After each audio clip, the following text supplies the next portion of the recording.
escultórica. Y bueno, para volver a poner énfasis en las características del clásico otorgadas o enumeradas por López Austin y López Luján, para sostener esta idea de el clásico como el momento de mayor esplendor, como la época de esplendor característico, ellos van a dar otros elementos. Por un lado van a decir cómo las élites, estas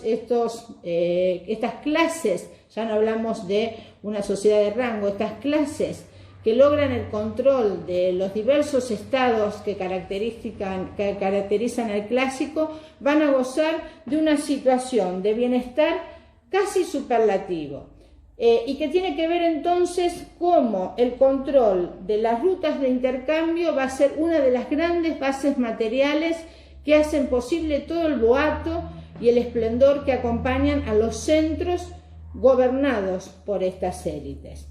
Hay una cuestión que quiero relativizar. Cuando López Austin y López Luján hacen alusión al poder de estas élites en el clásico, dicen que la potestad de los gobernantes fue incuestionable. Esto tendría que ser relativizado, y es una deuda que tienen muchos estudiosos, no solamente estos, porque el abandono de los centros y la destrucción de los mismos va a dar cuenta de cómo finalmente este poder sí fue cuestionado, ¿no? Sin lugar a dudas, el urbanismo es uno de los grandes problemas, y es uno de los grandes problemas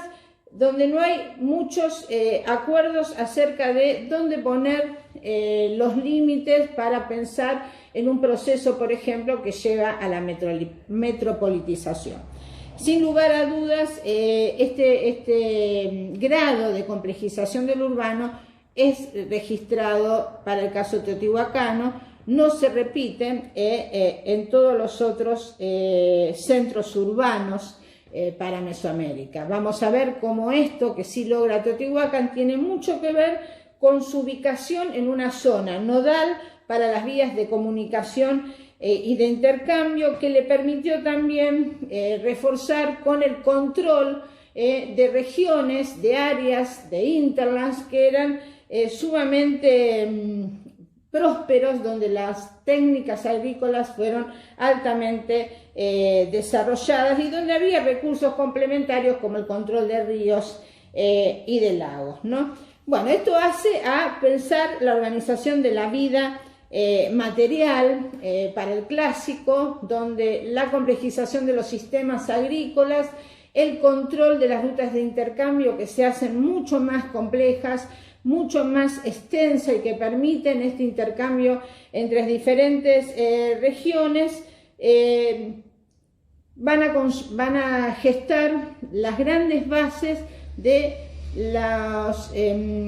legitimación material de los estados del clásico, ¿no? Este tráfico a larga distancia es un elemento que hay que revalorizar básicamente para pensar el intercambio cultural entre las regiones, y que de algún modo es el que nosotros, siguiendo a Miller, ponemos en ejercicio.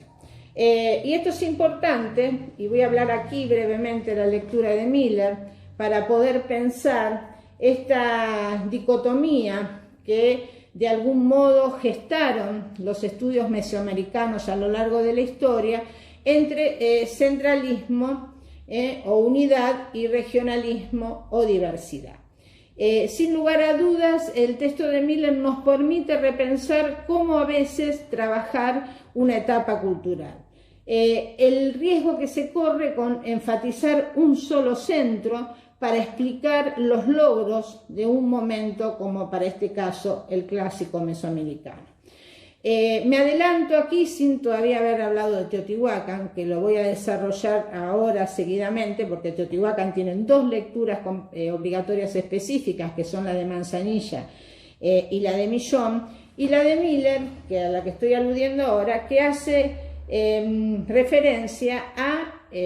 al clásico en su conjunto y a la relación entre el Valle de México con otras dos regiones, con las áreas mayas y el área de Oaxaca, cuyo centro rector, como ya adelantamos, es Monte Albán. Sin lugar a dudas, lo que Miller está poniendo en cuestión es, por un lado, este énfasis puesto para el Valle de México como centro geopolítico, algo que nadie puede sostener hoy para los tiempos prehispánicos. Miramos un mapa de Mesoamérica y vemos si hay una centralidad geopolítica, esta estaría dada por Oaxaca y no por el Valle o Altiplano Central. Y por otro lado, este concepto de influencia y no de contacto, algo que nosotros ya hemos señalado. Las redes de intercambio, estos mercaderes que van de un área a otro no solamente llevan materias primas y productos elaborados que son suntuarios porque justamente no abundan en cada uno de los centros, están también llevando consigo ciertos registros culturales que dan cuenta de la presencia de elementos exógenos en otros centros, pero esto de ningún modo están planteando una influencia. Sin lugar a dudas, el logro teotihuacano para el clásico hizo que elementos teotihuacanos fueran apetecidos por otras élites como detentadores de un boato que acompañaba el poder que buscaban legitimar. Pero esto no quiere o no puede, mejor dicho, no puede ser leído o tomado como un elemento que identifique o que dé lugar a pensar influencia de Teotihuacán, en áreas mayas y en los centros de Tikal y Caminalcuyú, o en el centro de Monte Albán en el área oaxaqueña. Este señalamiento, me interesa que lean muy bien esta lectura, porque Miller nos hace pensar otros procesos históricos, otras corrientes y escuelas historiográficas que para otros procesos históricos totalmente lejanos y ajenos a esto que estamos trabajando, también cometen el mismo error. La diversidad y la centralidad son dos caras que deben siempre ponerse en juego para no cometer errores como los que señala Miller para la historia o la historiografía mesoamericana, que para nada son ajenos a una realidad política y a una disputa cuasi gremial que hay entre ciertas especialidades que están vinculadas a los estudios mesoamericanos en esta profundidad. Así que bueno, esto es un poco la lectura de Miller, nos hace pensar en ciertos abordajes que han cometido algunos errores para pensar el clásico mesoamericano, y por ello es una de las lecturas obligatorias que acompañan junto con la de Leonardo López Austin y López Luján a pensar esta gran etapa cultural, que vuelvo a decir y a reiterar,